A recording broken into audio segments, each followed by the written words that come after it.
Hi, I'm Russell Cummings. I wanted to talk to you today about setting KPIs for your business or your organisation. KPIs stand for Key Performance Indicators, and some people call them Key Performance Measures, and you can argue about the difference between the two. But ultimately what we want to have is a series of measures that we use in our business that give us an indication of where that business is heading and whether we're achieving our targets and goals. So it's really important that we get our head around some of those things. Now, I get asked lots of questions about how do I set them, where do I set them, and what should they look like, and let's talk about what some of those things are today. The first thing is this is the balanced scorecard model by Kaplan and Norton, who are two gentlemen from Harvard Business Review. It's a great book. There's a series of books on it, and lots of information on the internet. And basically, the balanced scorecard basically says if we've got good people and systems driving great processes in our business, that will make our customers happy. If our customers are happy, they will give us some money, and we achieve our financial goals. We can reinvest some of that back into our people and systems and drive the cycle onward. And it's all around our vision and where we want to head. So it's a great model. It's a really simple model, and I thank them for that.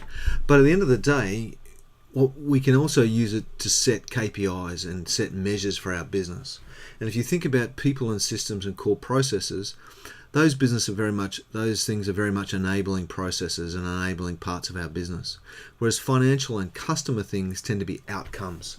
So we're going to talk about lead and lag indicators in a minute. The people and the process stuff often tends to be the lead indicators, where the financial and customer numbers we might look at would tend to be lag indicators in our business.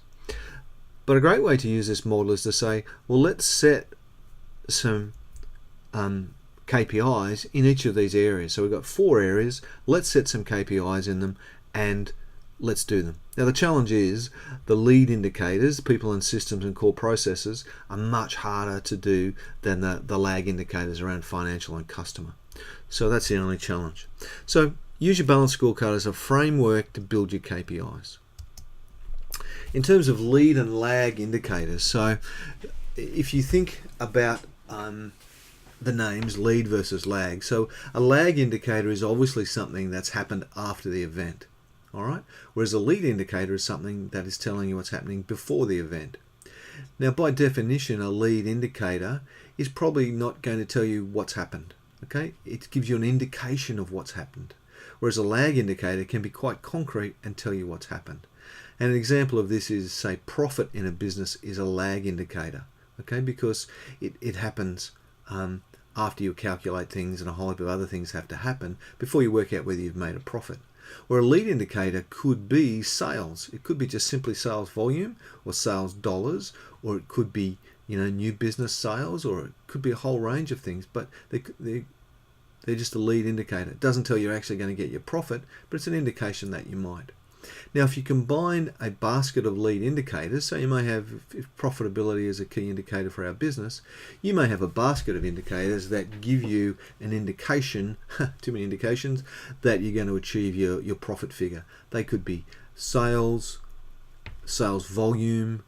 In terms of cost, you might want to look at labor cost or labor hours. Maybe you don't have the time to collate it, so just hours of labor versus target. Some of those sorts of things will give you a good indication of whether you're going to meet your profit targets or not. Okay, so think about the lead and lag indicators that you may have for various parts of the balanced scorecard. Okay, and remember, lag indicators are often more concrete than lead indicators. And then lastly, how do you set a performance indicator? And this is the model I want to use. It comes from the people at First Executive. One of the things I like about this is really simple. So basically the model is VQTQ, and that stands for verb, quantity, time frame, quality. So the example here is deliver 1,000 units by 30th of June at 97% DIFOT. Now, if you break that down, the verb is deliver, the quantity is 1,000 units, the time frame is by 30 June, and the quality measure is 97% DIFOT, or delivered in full on time, which is often a quality measure. Now, in some cases, you may drop the quality measure or you may drop the quantity measure in favor of a quality measure. It's up to you. But it's a really good framework to think about to put your key performance indicators in, because it's quite comprehensive and it makes you think about it and think of a great statement. Okay, so that's my quick summary of setting key performance indicators. Use the balanced scorecard as a framework.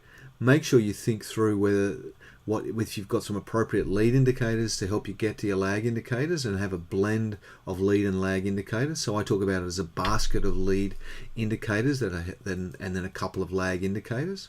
And then lastly, use the VQ-TQ model to help you create KPIs that make sense. Thanks.